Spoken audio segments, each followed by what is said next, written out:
সামাজিক মাধ্যমে রাজবংশী সমাজকে নিয়ে কুরুচিপূর্ণ মন্তব্যের জেরে রাজনৈতিক চাপানুতো শুরু হয়েছে করণদিঘি বিধানসভা এলাকায়।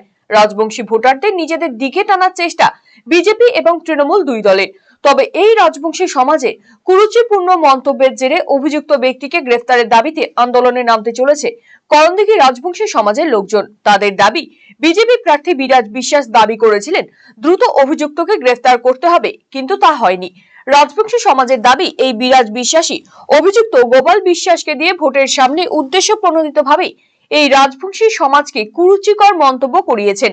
রবিবার সাংবাদিক সম্মেলন করে এই ঘটনার তীব্র নিন্দা করার পাশাপাশি করণদিঘি বিধানসভার বিজেপি প্রার্থী বিরাজ বিশ্বাস সহ অভিযুক্ত গোপাল বিশ্বাসের বিরুদ্ধে ক্ষোভ প্রকাশ করে রাজবংশী সমাজের লোকজন।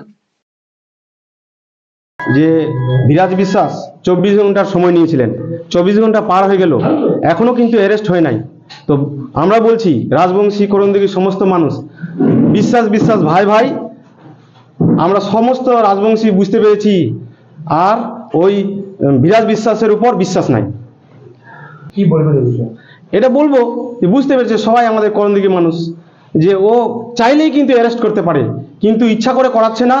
মনে হয় ওরেই ভাই, কিন্তু অন্যজনকে দেখিয়ে দিচ্ছে, কিন্তু অন্যজনের কেউ নাই, ওরে ভাই। কলকাতার RGM Ayurvedic medical college and হাসপাতালের medical officer doctor Somnath Dutta এখন নিয়মিত রোগী দেখছেন রবিবার, সোমবার এবং মঙ্গলবার। দীর্ঘদিনের হাঁটু, কোমর, গাঁট ব্যথা, নার্ভের সমস্যা, পেটের সমস্যা, যৌন সমস্যা ও মানসিক সমস্যার সমাধানের নির্ভরযোগ্য প্রতিষ্ঠান রায়গঞ্জ স্কুল রোডের লোকনাথ আয়ুর্বেদিক ঔষধালয় ও রায়গঞ্জ LIC মোড়ের লোকনাথ আয়ুর্বেদ চিকিৎসালয়।